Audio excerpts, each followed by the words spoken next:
Hey YouTubers, Mike Boards with the Mike Boards channel. Thank you for watching. Today we're talking plumbing and we are going to show you how to apply plumber's putty the proper way, because the last thing you want is water seeping behind the actual plumbing parts that you are working on. And in our example, it is a shower head, and the last thing we want is water getting inside that wall and creating any moisture inside that wall. Because what's that lead to? Mold. You don't want that. Let's take a look. All right, YouTubers, in front of us, looking at the top, that white box with the blue sticker, this is our Kohler replacement valve repair kit, model number RK2504, and we are in the process of replacing all the parts in this actual kit. We have already replaced our diverter, and what we want to do now is insert and secure the cover plate or face plate. And on the left side, we've got the old one. Chances are this was on there for several decades. Here's the new one. And what we are going to do in this video is add the plumber's putty to create that watertight seal to not allow any water to get behind these face plates and make its way inside your walls. You do not want moisture or water inside your walls unmonitored. That would not be good. So with that said, let's direct our attention to the left face plate.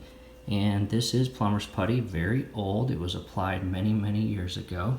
And basically what they did, as I took this faceplate off, the plumber's putty was around the entire radius of the inside of the plate. So basically we are going to do the exact same.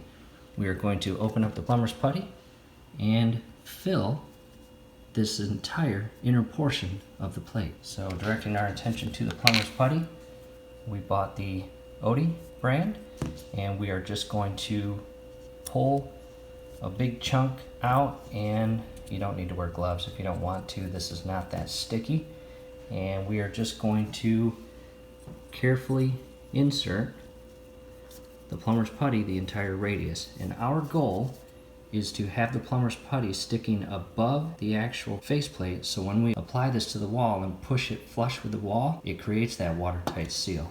So I will continue this process and fill this entire inner portion here. And do your best to do it in a clean manner. You don't want a bunch of plumber's putty covering this screw like that. Makes it hard for you to turn that screw when it comes time to tighten this. So again, just continue adding it and push it against the walls and try to get all air pockets out, and I will continue that entire process. Alright, YouTubers, making progress. Again, try not to obstruct the actual hole that you will access this flathead screw, and I just basically added the plumber's putty the entire radius of the inner portion, and I also pushed all of that plumber's putty out of that hole.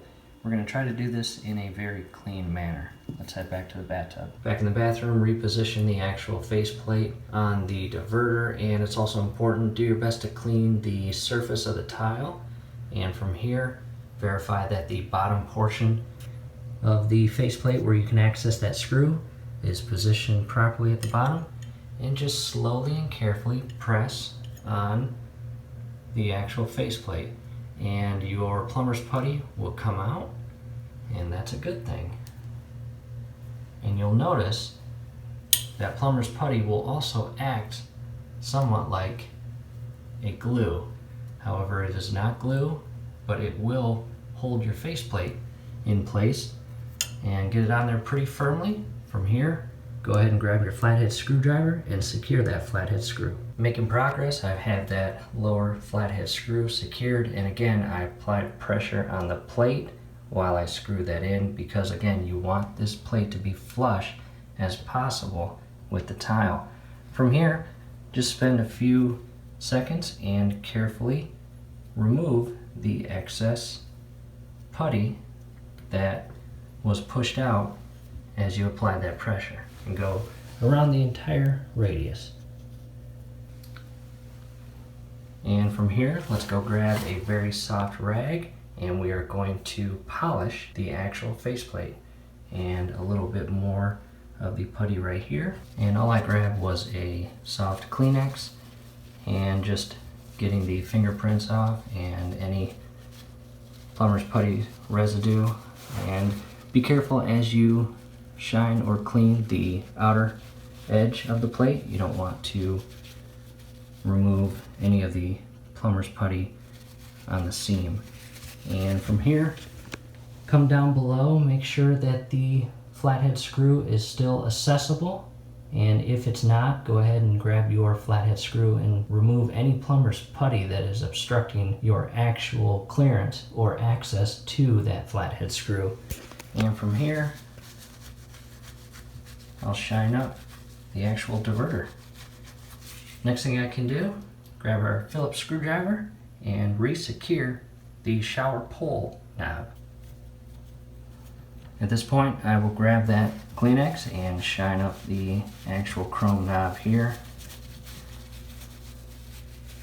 And that completes the job. And again, we are in the process of replacing this entire kit. We are not replacing the internal valve inside the wall.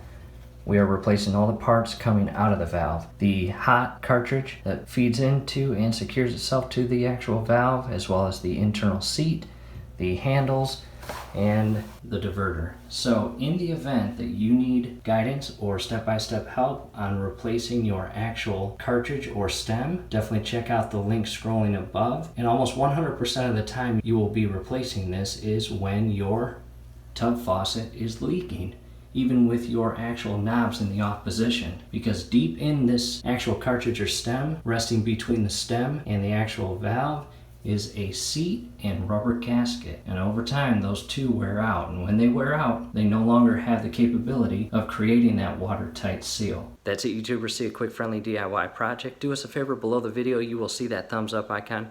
Click on that, like the video, subscribe to the channel. Definitely go to your settings, turn on your YouTube notification bell. Hey, once you do that, every video that we upload, you will be notified. You will be able to stay up to date with us, and that will be awesome. Thanks again for watching.